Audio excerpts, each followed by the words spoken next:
Hello friends, welcome back to my channel. இன்னைக்கு நம்ம சேனல்ல நியூ இயர் ஸ்பெஷல் ஆயிட்டு ஒரு சூப்பர் டேஸ்டி ரெசிபி தான் பார்க்க போறோம். சாக்லேட் கேக் எப்படி வீட்லயே சிம்பிளா செய்யறதுன்னு பார்க்கலாம் வாங்க. நீங்க ஃபர்ஸ்ட் டைம் என் வீடியோ பார்க்குறீங்கன்னா மறக்காம என் சேனலை சப்ஸ்கிரைப் பண்ணிருங்க. கூடவே பக்கத்துல இருக்க பெல் ஐக்கனை கிளிக் பண்ணி அதுல ஆல்ங்கிற ஆப்ஷனையும் கிளிக் பண்ணிருங்க. இன்னைக்கு நம்ம ஓவன் பீட்டர் ஒண்ணுமே இல்லாம நம்ம கேஸ்ல தான் செய்ய போறோம். ரொம்ப சூப்பரா ரொம்ப சாஃப்ட்டா இருக்க போகுது கேக். எப்படி செய்யறதுன்னு பார்க்கலாம் வாங்க. ஃபர்ஸ்ட் கேக்கோட ஸ்பாஞ்ச் செய்யறதுக்கு நான் 1 கப் மைதா எடுத்துர்க்கேன். அதை வந்து இந்த மாதிரி ஜலிச்சுக்கலாம். ஓகே, ஃபஸ்ட்டு மாவு வந்து இந்த மாதிரி நல்லா ஜலிச்சுக்கணும். அப்போ தான் லம்ப்ஸ் எதுவும் இல்லாமல் நல்லா வரும். அதே கப்பில் வந்து நம்ம 1/4 கப் அளவுக்கு கொக்கோ பவுடர் எடுத்துக்கலாம். ஓகே, சாக்லேட் ஃப்ளேவர் கிடைக்கிறதுக்காக. அதுக்கப்புறம் 1 டேபிள் ஸ்பூன் அளவுக்கு பேக்கிங் பவுடர் எடுத்துக்கலாம். அது கூட 1/2 டேபிள் ஸ்பூன் அளவுக்கு baking soda. Okay, baking powder தான் அதிகமாக இருக்கணும், பேக்கிங் சோடா கம்மியாக தான் இருக்கணும். இது எல்லாம் ஒட்டுக்க இந்த மாதிரி ஜலிச்சுக்கலாம். ஜலிச்சதுக்கப்புறமா இந்த மாதிரி ஒரு விஸ்க் வச்சு எல்லா இன்க்ரீடியன்ஸும் நல்லா மிக்ஸ் பண்ணி விட்டுறலாம். எல்லா சைடும் எல்லா இன்க்ரீடியன்ஸும் ஈவனாக ஸ்ப்ரெட் ஆகிறதுக்கு வேண்டிட்டு இப்போ ட்ரை இன்க்ரீடியன்ஸ் எல்லாம் மாற்றி வச்சுக்கலாம். ஒரு 3 முட்டை நம்ம வந்து ஜாரில் ஊற்றிக்கலாம். ஓகே, அந்த முட்டை கூட கொஞ்சம் சால்ட்டும் 1 ஸ்பூன் அளவுக்கு வெனிலா எசன்ஸ் ஊற்றிக்கலாம். இதை வந்து மிக்சர் ஜாரில் நல்லா ஒரு 3 மினிட்ஸ் நல்லா அடித்து எடுத்துக்கலாம். பாருங்கள், இந்த அளவுக்கு நல்லா பதம் வர அளவுக்கு நல்லா அடித்து எடுத்துக்கிட்டு பவுடர் சுகர் 1 கப் எடுத்திருக்கேன். அதை வந்து கொஞ்சம் கொஞ்சமாக சேர்த்திட்டு மிக்சியில் நல்லா அடித்து எடுத்துக்கோங்க. இடையில மிக்சியில் அடித்து எடுத்து தான் எடுக்கணும். அதுக்கப்புறம் ஒரு 1/4 கப் அளவுக்கு சன்ஃப்ளவர் ஆயில் ஊற்றிட்டு ஜஸ்ட் ஒன்று மிக்சியை திரிச்சு எடுத்தால் மட்டும் போதும், ரொம்ப நேரம் அடிக்க வேண்டாம். ஓகே, இப்போ நம்ம அடித்து வச்ச இந்த சிரப்பை இதில் ஊற்றிக்கலாம். ஓகே, இப்போ இது கூட நம்ம மிக்ஸ் பண்ணி வச்சுருக்கோம் இல்லையா ட்ரை இன்க்ரீடியன்ட்ஸ், அந்த பவுடர் மாவு, அதை வந்து கொஞ்சம் கொஞ்சமாக இந்த மாவில் சேர்த்து நம்ம மிக்ஸ் பண்ணிக்கிட்டே இருக்கலாம். ஓகே, ரொம்ப ஸ்பீடாக மிக்ஸ் பண்ணக்கூடாது. ரொம்ப சாஃப்டாக மெதுவாக ஒரே டைரெக்ஷனில் நம்ம மிக்ஸ் பண்ணிக்கிட்டே இருந்தால் நம்ம கேக் பேட்டர் நல்லா சாஃப்டாக ரெடி ஆகிற வரைக்கும் இது கொஞ்சம் கொஞ்சமாக ஆட் பண்ணி மிக்ஸ் பண்ணும். மாவு வந்து ஃபுல்லாகவும் போட்டுறக்கூடாது. இந்த மாதிரி கொஞ்சம் கொஞ்சமாக போட்டு இந்த மாதிரி மிக்ஸ் பண்ணிட்டே வாங்க. அது நல்ல ஒரு க்ரீமியாக வர வரைக்கும் இது வந்து நல்லா மிக்ஸ் பண்ணிக்கோங்க. பாருங்கள், இந்த அளவுக்கு நம்ம கேக் பேட்டர் இருக்கணும். அப்போ தான் நம்ம கேக் நல்லா சாஃப்டாக வரும். எங்கேயும் லம்ப்ஸ் இல்லாமல் சூப்பராக இந்த மாதிரி சாஃப்டாக வந்தால் தான் நம்ம கேக்கும் சாஃப்டாக வரும். ஓகே, இப்போ நான் ஒரு கேக் பேன் எடுத்திருக்கேன். இல்லைனா நீங்கள் சாதா ஒரு பிளேட் கூட எடுத்துகிட்டு கீழே கொஞ்சம் ஆயில் அப்ளை பண்ணிட்டு பட்டர் பேப்பர் இந்த மாதிரி ரவுண்டாக வச்சுக்கோங்க. அப்படி பட்டர் பேப்பர் இல்லைன்னா மைதா மாவு வந்து தூவி விட்டால் கூட போதும். அது மேலே நம்ம இந்த கேக் பேட்டர் ஊற்றிக்கலாம். ஊற்றிட்டு இந்த மாதிரி 2 சைடும் ஒன்று தட்டி விட்டுக்கோங்க. அப்போ பபிள்ஸ் ஒன்றும் இருக்காது. இப்போ நான் வந்து ஒரு தோசை தவா வச்சுருக்கேன், ப்ரீ ஹீட் பண்ணியிருக்கேன். ஒரு 10 மினிட்ஸ் ஆல்ரெடி கேஸில் ஹை ஃப்ளேமில் வச்சுருக்கேன். அதுக்கு மேலே நம்ம இந்த ஊற்றி வச்ச கேக் பேனை இதில் வச்சு க்ளோஸ் பண்ணி ஒரு 45 மினிட்ஸ் நல்லா சிம்லையே வைக்கலாம். அதுக்குள்ளே நம்ம கேக் ரெடி ஆயிடும்.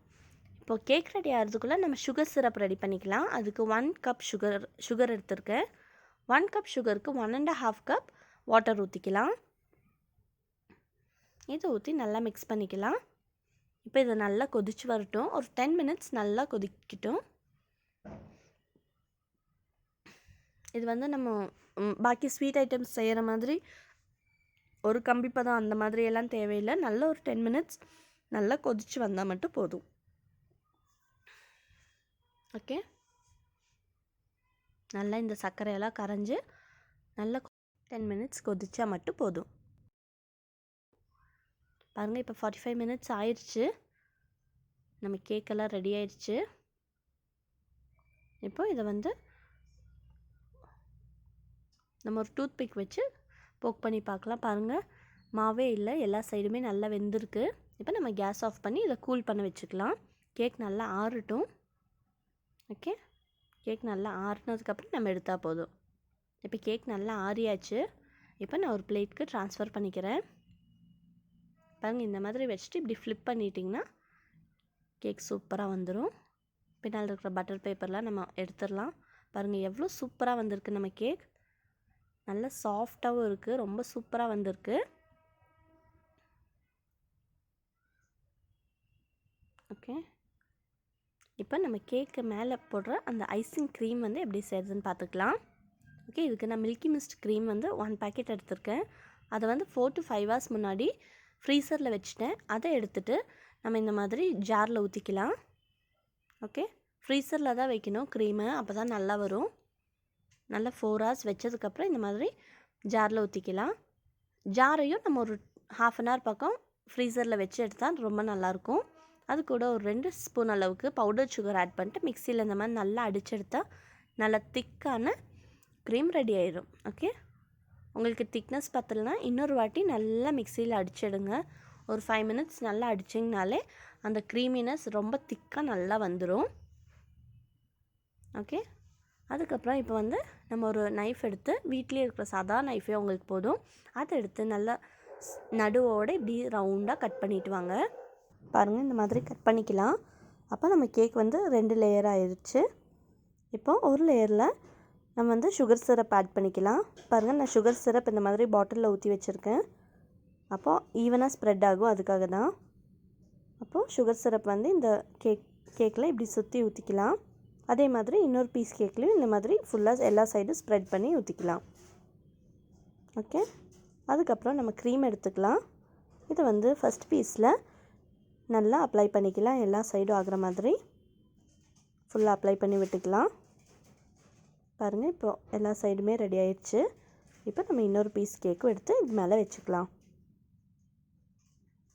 ஓகே, இதையும் எடுத்து இது மேலே வச்சுட்டு எல்லா சைடுமே அதே மாதிரி க்ரீம் அப்ளை பண்ணி விட்டுக்கோங்க. மேலே சைடில் எல்லா சைடுமே ஃபுல்லாக ஈவனாக அப்ளை பண்ணி விட்டுக்கலாம்.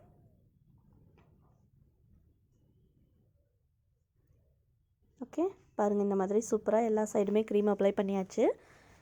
இப்போ நான் டார்க் சாக்லேட் வாங்கி குட்டி குட்டியாக கட் பண்ணி வச்சுருக்கேன்.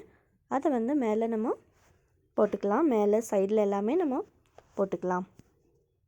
இது இப்படி போட்டு நம்ம ஒரு 2 hours ஃப்ரிட்ஜில் வச்சு எடுத்துகிட்டு நம்ம கட் பண்ணோம்னா நம்ம கேக் சூப்பராக செட் ஆயிரும். ஓகே, நீங்களும் இதை கண்டிப்பாக ட்ரை பண்ணி பாருங்கள். பேக்கிங் டூல்ஸ் எதுவுமே வேண்டாம், ரொம்ப சிம்பிள் அண்ட் ஈஸியாக நம்ம வீட்டிலையே சூப்பராக செய்யலாம். நீங்கள் கண்டிப்பாக ட்ரை பண்ணிட்டு உங்கள் கமெண்ட்ஸ் என்கிட்ட ஷேர் பண்ணுங்கள்.